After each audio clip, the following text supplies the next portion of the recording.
Good morning. We are extremely pleased that you are here. It is good to come together for the purpose of co-creating. Do you agree? Yes. You're knowing what you're wanting? Yes. Pretty much. Desire feels good? Yes. That's a good sign. When something that you desire that's in the process of becoming but hasn't yet become in the full way that you want it to, when it feels good, when you have that anticipation, when you feel satisfied in the unfolding of it, even though it hasn't fully unfolded, then you're in the best place that you could be in terms of vibration and happily ever after, because that is going to be the chronic state of your life experience. You are always going to have asked for more than you have, and there are always going to be many things in the process of turning vibrations to thoughts, to words, to behaviors, to discoveries, to things. Everything is in that process, and while many things have already come to fruition, they're parked in your garage or in your bed or something like that. There are many things that are in the process, and when you become excited and happily satisfied in anticipation of you getting to witness the unfolding of those things, now you've got it. Now you are a deliberate creator.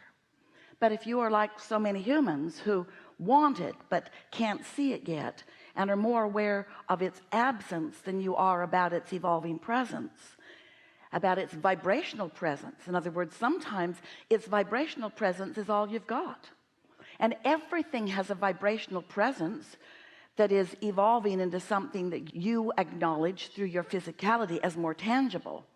But if you need the tangible before you feel satisfaction, then you're holding yourself in a vibration that doesn't let much in, not as rapidly as it could, and it's not satisfying as it's evolving. But when you are the vibrational sculptor of the clay, so to speak, so that you are consciously aware that you set forth an intention and that you held that intention, and you know it's a wonderful thing because it gives you a feeling of exhilaration or at least satisfaction when you think about it, and you have confidence in the laws of the universe because you understand them, and you have confidence in your own ability to hold yourself in the vibrational proximity to allow the maximum satisfying unfolding of whatever it is, then you've got it. Then you've got the key to happily ever after. But if you need tangible evidence, if you need to see it before you believe it, or see it before you trust it, or see it before you feel happy, then you're in a holding pattern where you're mostly only happy about what somebody else created or about what you created accidentally and didn't know that you had anything to do with. There's a lot of that going on. You stumble into good things all the time. But isn't it a nice thing when you do that on purpose? So we're here in response to your request to help you to understand how to consciously integrate your own awareness into the awareness of your broader inner being.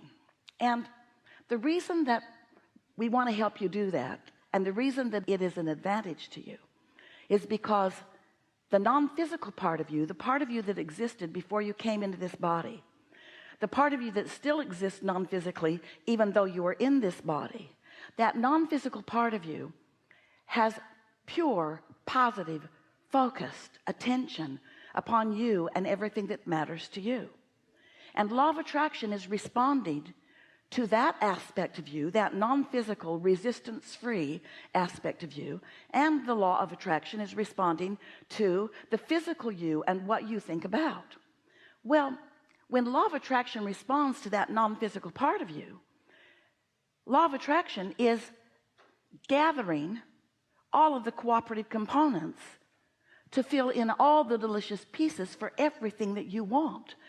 And because that non-physical part of you has no resistance whatsoever, meaning no doubt, no disbelief, no pushing against any part of it, then that leverage of that calling of those cooperative components is enormous. It's so strong that nothing can stop it. But what you're doing with your vibration, now that's another thing. You might be focused upon the absence of something you want, even though your inner being is focused upon the presence of what you want. So when your inner being is focused upon the presence of what you want and calling all the cooperative components, especially you, because you are the most significant part of this attraction creative process, if you're focused in vibrational opposition, then you've got a sort of tug of war going on inside of you that feels like some form of negative emotion to you. It's a sort of push and pull that doesn't go very well together. Yesterday, Esther and her friends that she was flying into Los Angeles airport with had such an interesting experience. And as Esther was thinking about it last night, she thought, I'll bet Abraham's going to tell this story. And we thought, we bet we are too, because it speaks to some extent to what we're talking about. No analogies are ever perfect, because there are always components that you could quibble with a little bit, but hear this and you'll get the sense of what we're talking about. So they flew in on Southwest, and they were coming into the Southwest terminal, small terminal. There are only 2 baggage carousels. And as they were coming down the escalators, open into the greater room where the baggage carousels are, there was an alarm going off. They could hear it, sort of ear-piercing. And they acknowledged, because they've heard that before in airports, that there must be some door that was opened that set off an alarm. And they were not concerned. They were not alarmed. They're just coming down the escalator. Now, it's not just their bodies that are on the escalator. They've got their carry-on bags coming down, along with several other people. And just as Esther and Mark came to the doorway to enter out, the people on the other side of that doorway closed those doors and said, stay right there, we've got to reset the alarm. And they said, all right. So they stood right there, just like they were instructed to do. But what those people on the other side of that door didn't do was stop the escalator or stop anyone from getting on the escalator. So Mark and Esther stood there happily until they realized that there was a crush of people coming down the escalator with no place to go. And so Esther thought, well, let's see how this works out here. So now Esther and Mark are standing right in front of the door, and they knew the door was operational. There were just people on the other side of the door, policemen with guns and airport employees, who were making this decision, and apparently were not knowledgeable about how to turn the alarm off.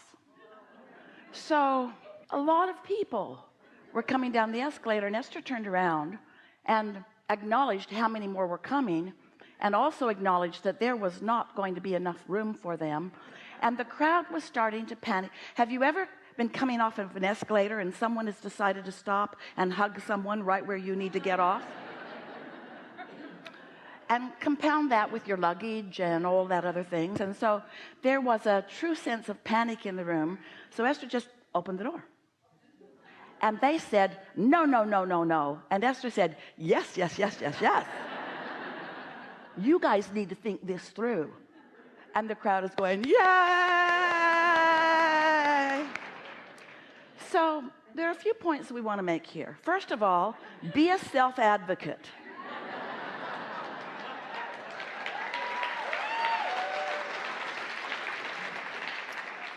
And next of all, don't set a desire in motion that's calling everything forward and then close the door on yourself. Don't hold beliefs that block you from your own desire. It will squish you into a tiny little thing.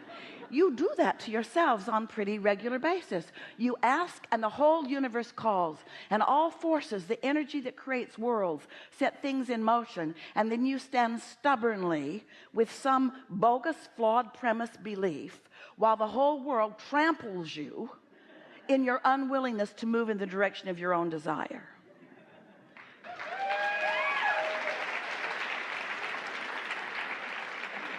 And so that's what we want to talk about mostly. Don't worry about us.